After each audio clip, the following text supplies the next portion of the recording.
solar manufacturer, things of that nature, business-to-business debt collectors. We have a client who creates business organizations for chiropractors only. That's a niche. Very clear what he does. Very popular. Serving clients of a particular size, new startups, solos, companies with over 100 employees, companies with over or with under 100 employees. There are some business attorneys, for example, that provide HR services for small companies that can't afford a full-time HR professional. But they, like everybody else, have to keep up with the laws and the requirements. And so by identifying themselves as having that niche, you can help a particular client. We have another client who focuses strictly on individuals with tax controversies in excess of $100,000. They know exactly who their target market is. They make it clear to their potential clients that's who they can serve. And again, it's a niche. It's a very specific area of practice that they can hold themselves out to their potential clients as having expertise. Additional target markets, Stephen mentioned, men's divorce, women's divorce. We represent clients that do both. I have a client that it's a women-owned divorce firm, and they represent both men and women, but they like to say about themselves, have you ever argued with a woman before? They like that. It works for them. Baby boomer women, women business owners, men's only divorce, women's only divorce, mentioned that. Asset protection for doctors and dentists, another niche. Tax controversies for small business owners.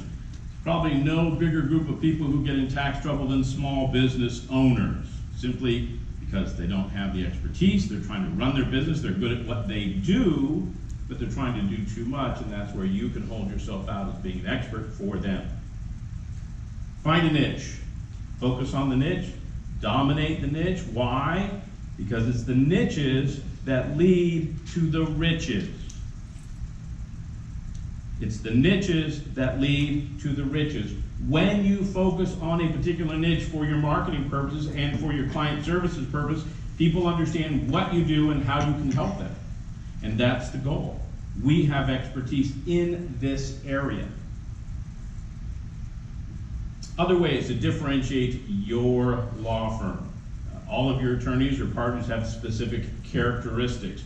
All our former IRS agents, for example, are board certified specialists. So specific examples of this, we've worked with a firm where all of the partners are former Justice Department tax prosecutors.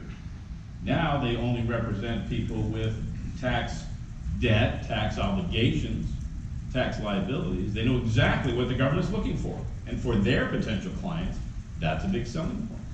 We have another client who handles only workers' compensation cases, and all of their partners in their state are certified workers' compensation specialists. And if that's something that your state has, certification for a specialty, you want to use it. You want to hold yourself out as a specialist. That is the state bar telling everybody else, you're an expert. We have certified you as being an expert. You are a specialist in this area. If you've worked hard enough to accomplish that, don't hide that. Be very proud of that. Use that as a unique competitive advantage. Because for every one of you that's a certified specialist, or your partners are certified specialists, or some of the attorneys in your firm are certified specialists, there are hundreds, if not thousands, of others who do the same kind of work who are not. And that differentiates you from the competition. When you have a partner who's a high visibility industry expert or has high profile cases, you want to highlight those people. How many of you hear on the local media attorneys that are interviewed about high profile cases? You ever hear that? Anybody? Nobody. Nobody listens to the radio or the news or anything. But you all see that, right? You see attorneys that get interviewed about cases. It's not a case they're handling necessarily. It's not even a case that they even know about. It's a case they have an opinion about. And when that happens, they're being held out to the world by that outlet as an expert. That's creating third-party credibility. It's saying, this person knows what he's talking about. So more than just being a talking head on the news, what does that get you? Do you think potential clients are impressed with that? Anybody? How many would like to have someone call, say, hey, I saw you on the news. Anybody? Anybody? Sure you would. Sure you would.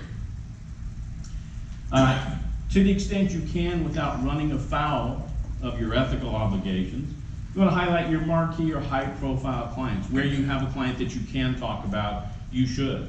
Particularly if it's in the news. If it's something that people would recognize, something that people would be familiar with, a particular kind of case, a particular client. You want to highlight that as well. Signature achievements are wonderful things for you to hold out as an example of why you're different than someone else, whether it's highest jury verdict, largest criminal defense firm in California, most bankruptcy cases filed in Texas. This is a common one. We work with a variety of the highest number of bankruptcy filers in their jurisdiction. Now, what does that tell the potential clients? If you say, well, we file more bankruptcies in our jurisdiction than anybody else. It tells your potential client that their friends, their neighbors, their colleagues, when they have this kind of problem, that's where they go. People love to follow the pack. You know, we live in what's called, or I like to call, an Amazon culture. Anybody here shop on Amazon? Anybody? Anybody? I know that guy comes to my house 4 or 5 times a week, it seems. Amazon has created this culture of the review. Now, when you shop on Amazon, what do you look at? When you find the product you're looking for, but you haven't identified the particular one, you look at the reviews. Exactly. You look at the reviews, and you're looking for the number of reviews and how high the reviews are, 5-star reviews if you get them. If you look at 2 seemingly competitive products and the price is relatively similar, and one has 500 reviews of 4.5 stars, and the other has 3 reviews of 2 stars, which are you going to pick? The better reviewed product. Our clients, your clients, are no different. If you can hold yourself out in a category of one, what I like to call first or onlys, that carries a lot of weight with potential clients. For example, we have a client in another state that was the first family law firm in their state to obtain a divorcing same-sex couple parenting plan. Quite a niche for them. They hold themselves out as being the only firm that's done that, the first firm to do that, and for their marketing efforts, for their client's niche, it's a wonderful selling point for what they're doing. Flat fee billing or alternate fee arrangements, these work great as long as they are profitable for you. I worked in a firm years ago where they were very proud of their flat fee billing, but when I had the attorney sit down and figure out, okay, if you were billing hourly for this, how much would that $2,500 estate plan cost you? About $7,500. That's not smart. But where you know what your costs are, and these are a lot of the KPIs that Stephen was talking about earlier, the cost of goods sold, what your effective hourly rate is, what your average client value is, all these numbers that you as business owners should know on a regular basis, and you can determine what is an effective billing practice for you to satisfy your clients and still make it a profitable endeavor for you.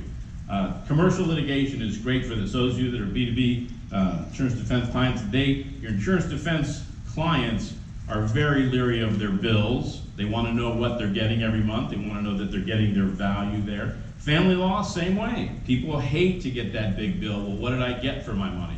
Or when the case is all over, well, I don't want to pay for that now because it wasn't worth it. Anyone ever have someone doesn't want to pay the bill?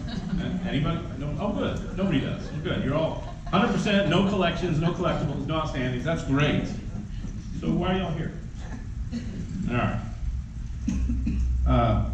Combination fee agreements, partially hour, partially contingency. Limited scope agreements. This is allowed in some jurisdictions, particularly in the family law area, where we will represent you on this part of the case up to a certain point, but not beyond, without an additional fee agreement, additional retainer, additional payment. All of these things help put the client's mind at ease on the financial aspect, because like it or not, they're entering into a business relationship with you, and you want to do everything you can to make it comfortable for them and to create a confidence in them that they're working with the right people. Now, let's give you some examples. Industry recognition. Now, industry recognition, this is great. If you have been held out, if you've won any kind of awards, you want to be able to highlight those on your webpage, in your office, any place a client and a potential client will see them. If you're a super